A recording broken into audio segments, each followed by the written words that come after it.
Funding for this program is provided by Annenberg CPB.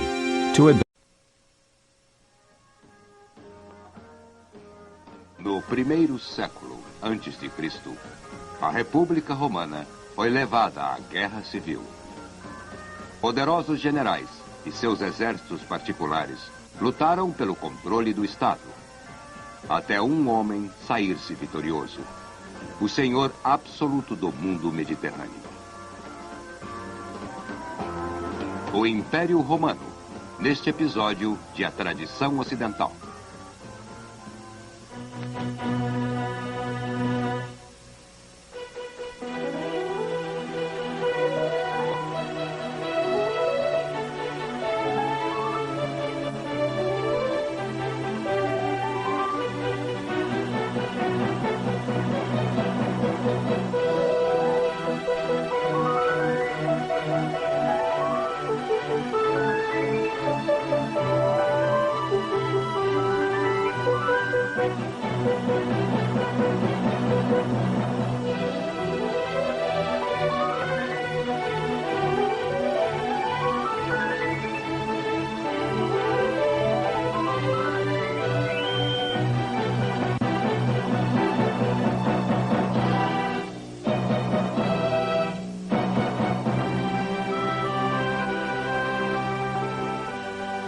E agora o professor da Universidade da Califórnia, Eugene Weber, em sua jornada através da história da civilização ocidental.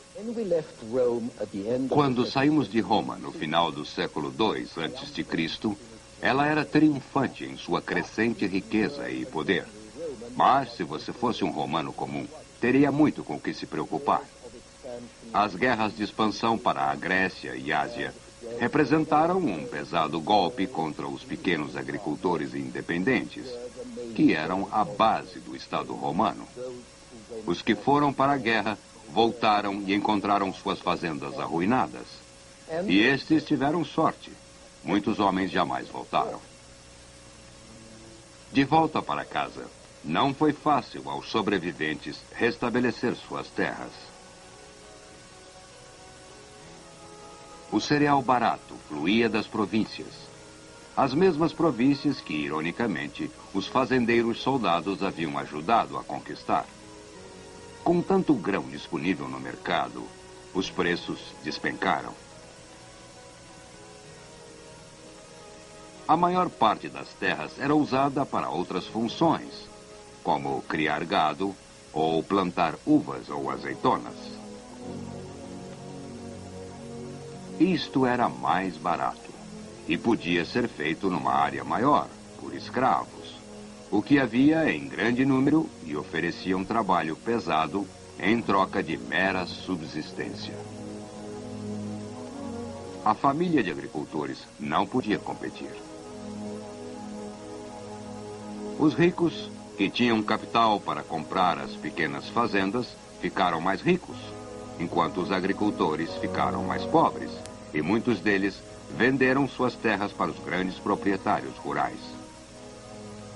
Mudaram-se para a cidade para aumentar ainda mais o número de proletários, viver às custas do Estado e serem manipulados pelos políticos. Cícero, o estadista filósofo, foi aconselhado por seu irmão a elogiar incessantemente. Isto é errado e vergonhoso na vida comum, mas necessário em campanha para a eleição. Que os eleitores digam que você os conhece bem, que os cumprimenta pelo nome, que seja generoso e mão aberta. Se possível, acuse seus oponentes de má reputação por crime, vício ou suborno.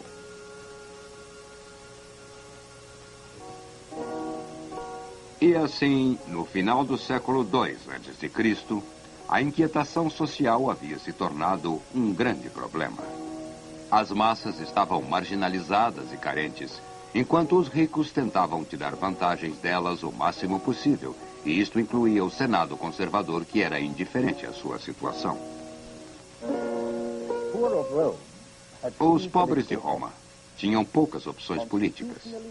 Pela Constituição, a autoridade estava com o Senado e o povo, Mas, na prática, o Estado era dirigido apenas pelo Senado. E este corpo augusto, com grande autoridade e responsabilidade, era, na verdade, um conselho municipal, que agora governava metade do mundo conhecido. Ele simplesmente não era capacitado para a tarefa. A maioria dos senadores queria que o mundo parasse, mas ele não parava, jamais para.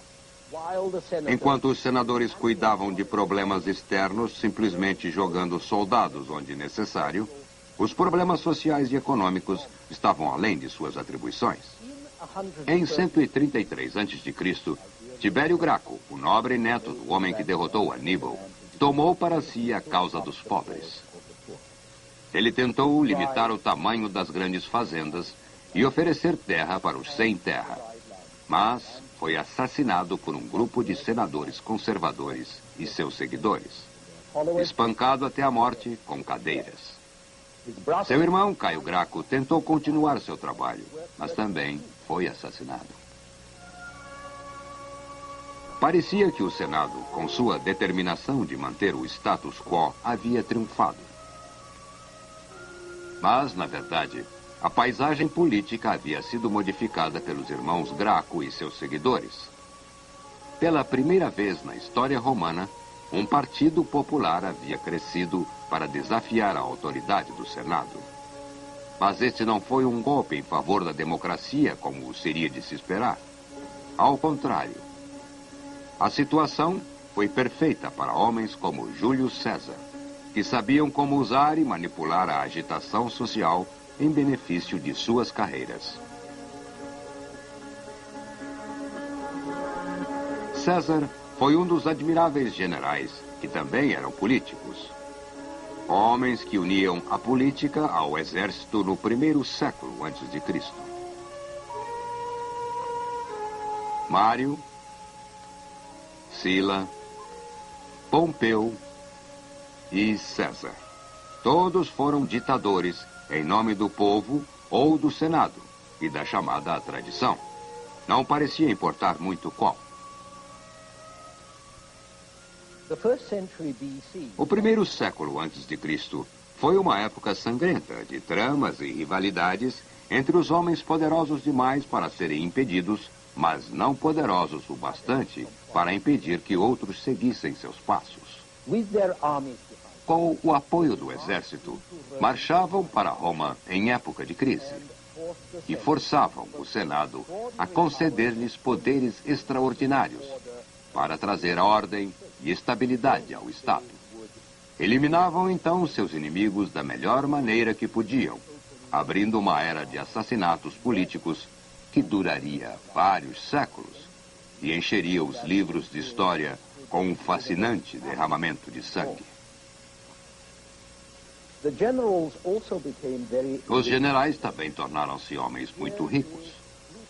Aqui está a descrição de Plutarco sobre Lúcio Lucímio Lúculo, um comandante bem-sucedido que se aposentou em 63 a.C.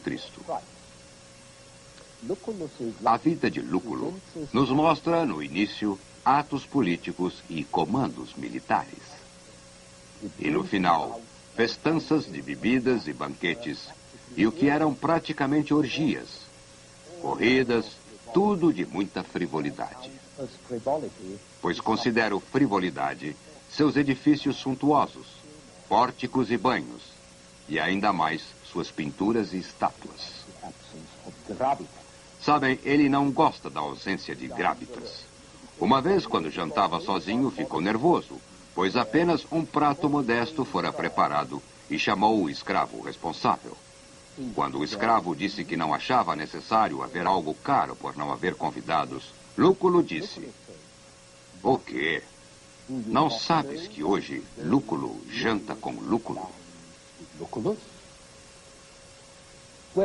Bem, Lúculo e os outros como ele eram homens de grande apetite, não apenas para o luxo, não apenas para a comida, mas também para o poder.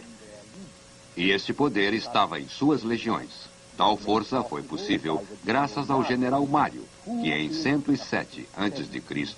apresentou uma inovação que reestruturou totalmente o exército e acabou por desequilibrar o poder da República. Ele fez isto dispensando as exigências financeiras para o alistamento militar e aceitando voluntários do corpo de cidadãos. Os proletários pobres correram para ser equipados e pagos pelo Estado, enquanto as outras classes, que estavam pouco entusiasmadas com o exército, pois tinham algo melhor a fazer em casa, ficaram de fora. O pagamento não era bom, nem mesmo para um proletário. Mas um comandante de sucesso oferecia a seus homens parte dos despojos ou até um pedaço de terra. E estas recompensas, que melhorariam em muito a vida de um homem, estavam sob o controle do general. Por isso, as legiões romanas não eram mais leais ao Estado, mas sim a seus comandantes. Vejam o general romano Pompeu, que viveu de 106 a 48 a.C. Aos 28 anos, Pompeu teve que montar um exército para proteger o Senado de outros generais ambiciosos demais. Ele reprimiu uma grande rebelião, mas, no processo, seu exército tornou-se um exército particular, a ponto de seus soldados dirigirem o voto de lealdade não a Roma, mas a ele pessoalmente.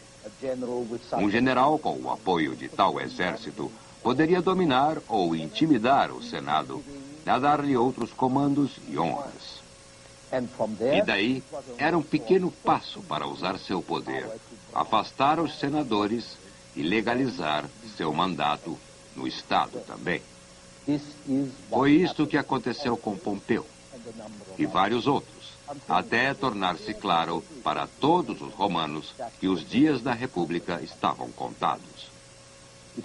Ele havia se tornado um governo não de leis, mas de homens. Homens ambiciosos, poderosos e impiedosos. Os generais e suas legiões tiveram tanto sucesso que Roma controlava uma extensão incrível de territórios na metade do primeiro século a.C. Mas esta expansão também trouxe novas ameaças. A leste, havia o poder crescente do Império da Pártia, que havia tomado o lugar dos persas. Ao norte, havia a espessa nuvem de hostis povos germânicos. Ao sul, as revoltas árabes na Ásia e númidas na África, e até mesmo dentro do Estado romano. Muitas das províncias eram vulcões prestes a explodir. Os governadores das províncias, nomeados por Roma, eram trocados a cada ano, e seu desempenho dependia unicamente de seu caráter individual. Não havia serviço civil permanente para oferecer estabilidade. Aqui vemos camponeses das províncias pagando impostos.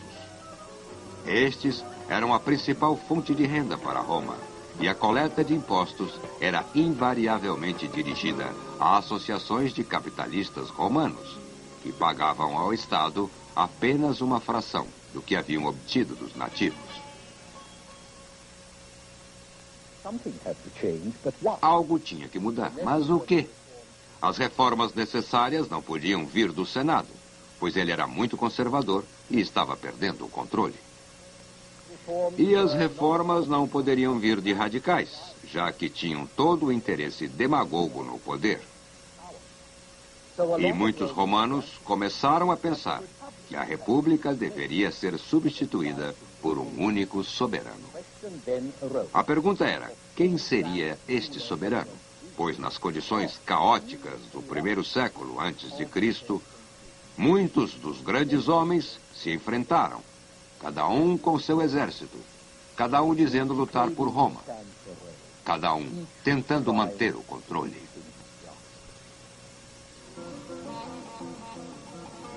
No final, esta luta deixou Júlio César vitorioso. Ele subiu ao poder em 46 a.C. e logo o Senado o carregou de honras. A honra que ele mais gostava era o direito de usar sempre a triunfante coroa de louros, pois isto escondia um pouco a sua calvície. Mas havia vantagens mais sérias. Ele foi eleito cônsul e o primeiro ditador vitalício. O mês de seu nascimento foi chamado com o seu nome, Júlio.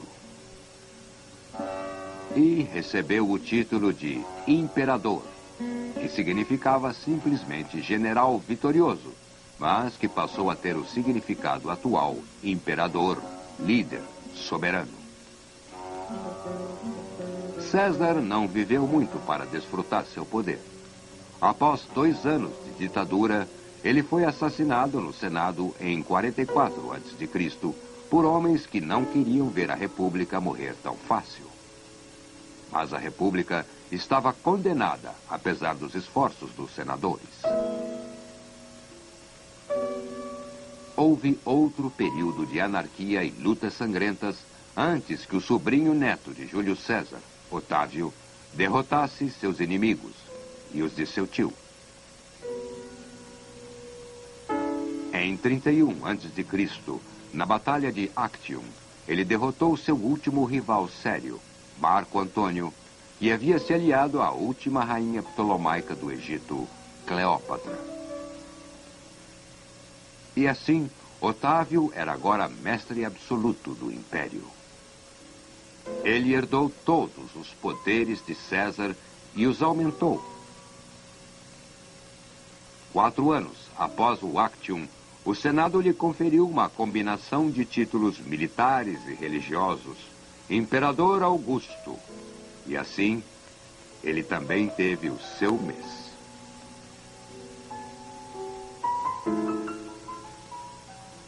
O maior monumento ao longo reinado de Augusto seria a Pax Romana, o maior período de paz e estabilidade que o mundo mediterrâneo jamais conheceu. Os 2 problemas principais de Augusto eram a burocracia imperial e o exército imperial de defesa, ambos sob sua autoridade. Embora ostensivamente ele reinasse com o Senado, fez com que o mesmo fosse ocupado com seus homens, e que o serviço civil imperial, normalmente sob o escrutínio do Senado, fosse recheado com suas escolhas também. Na verdade, ele controlava tudo. Estes empregados civis provariam ser indispensáveis à expansão do império, e o número cada vez maior de administradores refletia um novo grau de mobilidade e oportunidade social, pois estas pessoas eram recrutadas do corpo de cidadãos, e não apenas dos patrícios. Às vezes, podiam ser até esses escravos ou libertos. Ao mesmo tempo, Augusto tentou despertar os cidadãos de Roma a seus deveres cívicos para mantê-los leais ao Estado. Ele tentou reviver as antigas virtudes romanas usando a história e lendas de Roma, como a história americana foi usada para desencorajar as crianças a falar mentiras ou encorajar adultos ao patriotismo e empreendimento. Entretanto, tudo isto dependia do exército ou da estabilidade e segurança fundamentais que apenas o exército pode oferecer. Sob Augusto e por algum tempo, every army commander depended directly on the emperor, not on the Senate or the people. He was no longer an entrepreneur recruiting soldiers and gambling on his own abilities. He was an employee of the state who could be transferred from one army to another, just as generals are today. Except for the household troops of the emperor, the Praetorian Guard, shown here, the great bulk of the army was based along the frontiers, strung out in small garrisons and fortified camps along thousands of miles of imperial boundaries. Meanwhile, the old aggressiveness was disappearing, partly because everyone was heartily sick of fighting, and partly because, in the long run, war has to pay. And there were few enemies with wealth worth conquering around the border, and those who did border Rome were very tough indeed. From now on, the biggest threat would be the poor and hungry barbarians trying to get inside rich Roman territory. And so the army became a defensive force, increasingly expert in building border fortifications like this one on the Danube. It was not very interested in expansion anymore because expansion would only cost money and strain the administration without bringing any tangible benefits. There was little treasure in the lands of the barbarians, only trouble. But the imperial army was more than just a thin wall strung out around the empire. Its permanent camps became centers of urban development, centers of Roman civilization. Many of the great cities of Europe were born as army camps, from Vienna and Budapest to York, from Lisbon and Bordeaux to Cologne. The centuries of security that the Roman army ensured, and the roads it built, and the settlements it created, allowed Greco-Roman culture to take root so deeply that even when the barbarian invaders eventually broke through, they were not able to dispel it. A lot of our culture today is owed in no small part to those legions. Each army outpost bore the signs of Roman life, from its temples and public buildings to its theaters and baths. We talked earlier about the impact of Greek philosophy and learning. Now, in the West, with a mark of Rome everywhere, education in Latin became an important vehicle for social mobility, especially for civil servants. And it was also a vehicle for socialization to teach the conservative values of the Roman ruling class. In architecture, the Romans developed the dome and large-scale vaulting and the whole concept of vast, impressive interior space that had not much interested the Greeks. These were spectacular architectural advances. Still, to a layman like myself, the main contribution of the Romans was to take Greek designs and make them larger and grander. Roman architecture also made vast advances in engineering.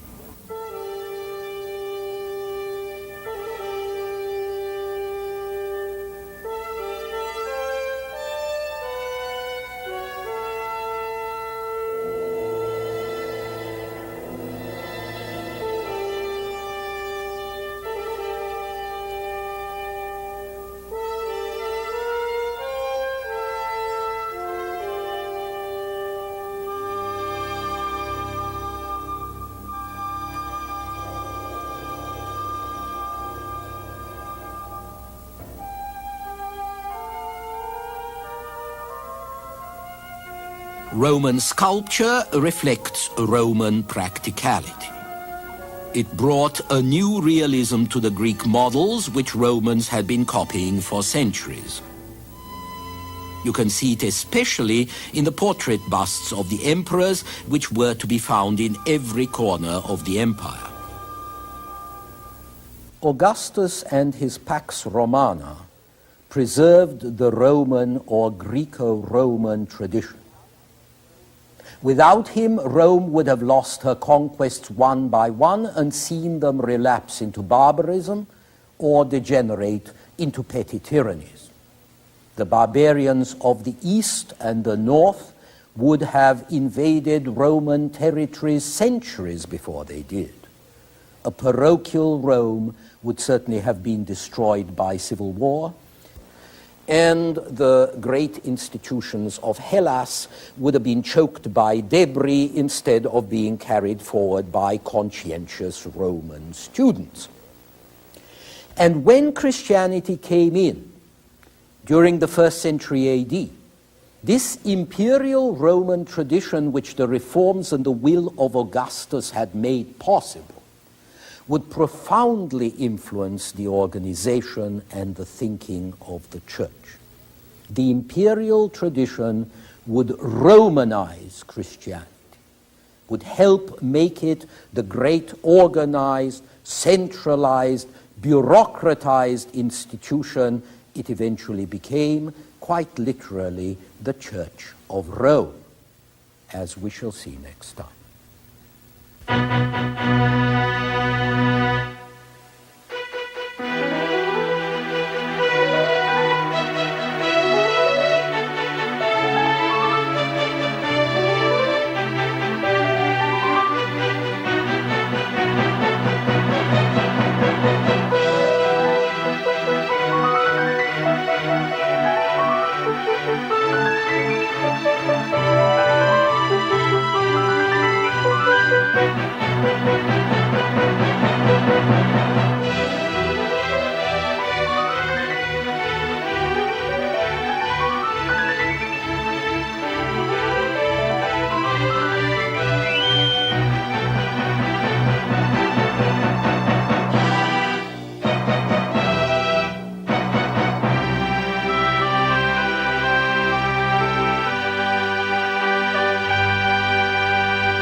Funding for this program is provided by Annenberg CPB to advance excellent teaching. For information about this and other Annenberg CPB programs, call 1-800-LEARNER and visit us at www.learner.org.